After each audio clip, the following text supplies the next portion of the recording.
Hello friends, कैसे हो सब लोग। आई होप सब लोग एकदम फर्स्ट क्लास होंगे। तो फ्रेंड्स, आज हम लोग इस वीडियो में एक जीएसटी का बहुत ही इंपॉर्टेंट टॉपिक डिस्कस करने जा रहे हैं।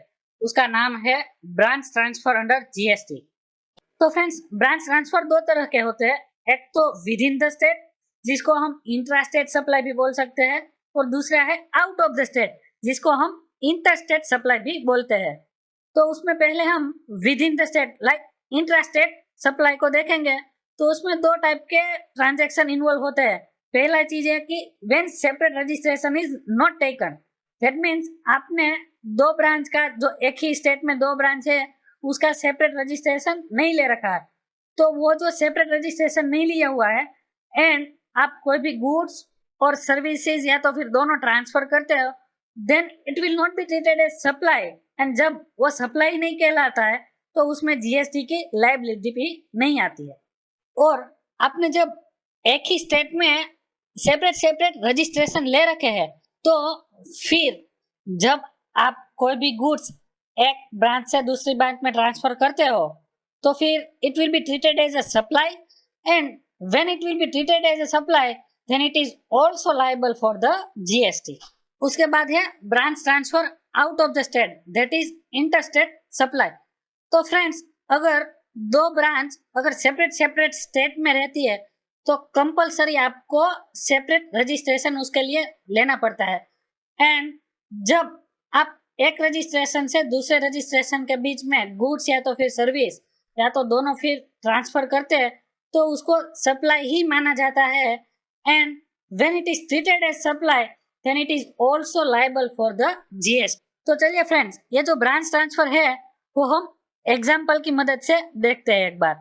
तो उसमें branch transfer with in the state, that means intra state supply, and उसमें भी when separate registration is not taken, that means आपका जो ब्रांचेस है वो एक ही स्टेट में दूसरी दूसरी जगह पे है। तो आपको ये जो चार्ट है उसमें देख सकते हैं कि आपकी हेड ऑफिस है वो गुजरात में कोई और जगह पे है, बाद में आपका जो शोरूम है वो दूसरी जगह पे है, और जो फैक्ट्री है वो भी दूसरी जगह पे है, लेकिन वो सबका सेपरेट सेपरेट रजिस्ट्रेशन आपने नहीं ले रखा है।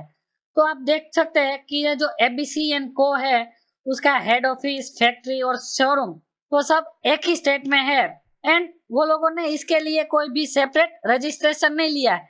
लेकिन ये जो हेड ऑफिस है उसको उसने प्रिंसिपल प्लेस ऑफ बिजनेस दिखाया हुआ है, और फैक्ट्री और शोरूम उसको एडिशनल प्लेस ऑफ बिजनेस दिखाया हुआ है। तो अभी कोई भी गुड्स है वो फैक्ट्री से शोरूम या तो फिर हेड ऑफिस से शोरूम या तो फिर हेड ऑफिस से फैक्ट्री या तो फिर फैक्ट्री से हेड ऑफिस, वैसे कैसे भी ट्रांसफर होता है तो वो सप्लाई नहीं माना जाएगा, क्योंकि it is there with in the state and separate registration नहीं ले रखा हुआ। तो when it is not treated as supply, तो जीएसटी की कोई भी लायबिलिटी नहीं बनेगी। उसके बाद हम देखते हैं branch transfer with in the state when separate registration is taken. तो फ्रेंड्स, इसमें आप देख सकते हैं ये साइड में ये जो गुजरात में एक हेड ऑफिस है, एक शोरूम है और फैक्ट्री है। तो उसमें हेड ऑफिस है वो प्रिंसिपल प्लेस ऑफ बिजनेस है, एंड जो फैक्ट्री है उसका उसने एडिशनल प्लेस ऑफ बिजनेस लिया हुआ है।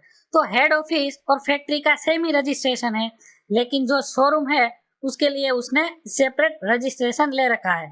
तो इसमें अब कोई भी गुड्स या फिर सर्विस हेड ऑफिस से फैक्ट्री या फिर फैक्ट्री से हेड ऑफिस ट्रांसफर करते हो, तो उसमें कोई भी जीएसटी की लायबिलिटी नहीं बनेगी। लेकिन अब कोई भी गुड्स या फिर सर्विस हेड ऑफिस से शोरूम या फिर फैक्ट्री से शोरूम ट्रांसफर करते हो, then it will be considered as a supply and it is liable for the GST.